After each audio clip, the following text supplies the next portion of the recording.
ఒక నాయకుడిగా ఈయన ఇలాగే మిగిలిపోతాడా? ఇప్పుడు వెళ్ళి ఢిల్లీ అది ఇది అని అంటే అల్లరి చేయాలనే కదా.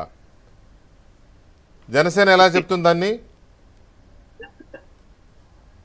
ఒకటి వెంకటకృష్ణ గారు, ఇప్పుడు ఆయన వెళ్ళి అక్కడికి వెళ్ళి కూర్చున్నంత మాత్రాన ఏదో అయిపోద్దని నేనైతే భావించుకున్నాను.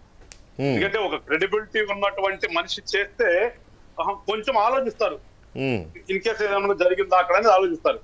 ఈయన్ని క్రెడిబిలిటీ పోగొట్టుకున్న వ్యక్తిని ఎవరంటే అక్కడ నమ్మేది అసలు ఆయన చెప్పాను. అసలు వెళ్ళి కూర్చోమనంటే చూద్దాం. మ్యూట్ అయింది.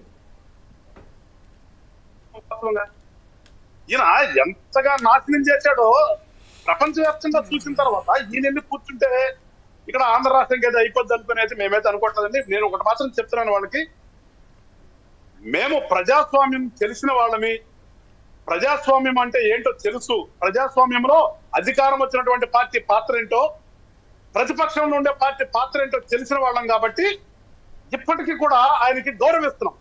ఓకే, ఇందాక చెప్పారు మన పెద్దలు, శాసనసభకి ప్రమాణ స్వీకారంకు వచ్చే రోజు నుంచి, నెల్లూరును పరామర్శించడానికి వెళ్ళిన రోజు నుంచి, ఈ రోజు వినుకొండకు నువ్వు వెళ్లే రోజు కూడా మేము ప్రజాస్వామ్య పద్ధతిగానే, మేము ప్రజాస్వామ్యం తెలుసు కాబట్టి, దాని విలువ తెలుసు కాబట్టి మేము ఇవాళ ఆయనకి వెళ్ళడానికి పర్మిషన్ ఇచ్చాం.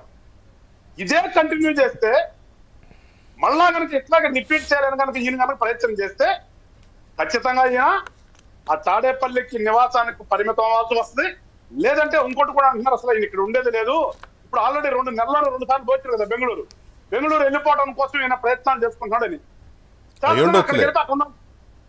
వెళ్ళిపోవాల్సి వస్తుంది. ఎందుకంటే మేము రాష్ట్ర అభివృద్ధి మాకు ముఖ్యం. ఈ రాష్ట్రంలో ఉన్నటువంటి ప్రజల సమస్యలు తెచ్చి ప్రజలకు ఒక మంచి ప్రభుత్వాన్ని ఇవ్వడం మా లక్ష్యం.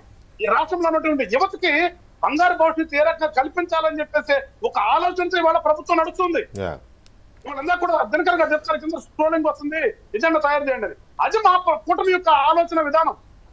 అంతేగాని ఈయనకలాగా ఏదో పోయినసారి అధికారంలో ఉండి గొడవలు చేసి, ప్రతిపక్షం లేదు, నిజంగా ప్రతిపక్షం లేకుండా ప్రతిపక్షం నాయకుడిగా అనుకుంటూ కూడా గొడవలు చేస్తే మీ మీద కళ్ళు మూసుకుని కూర్చుంటాము అనుకోవటం అనేది ఆయన ఏమంటామంటే ఆయన అజ్ఞానం అది.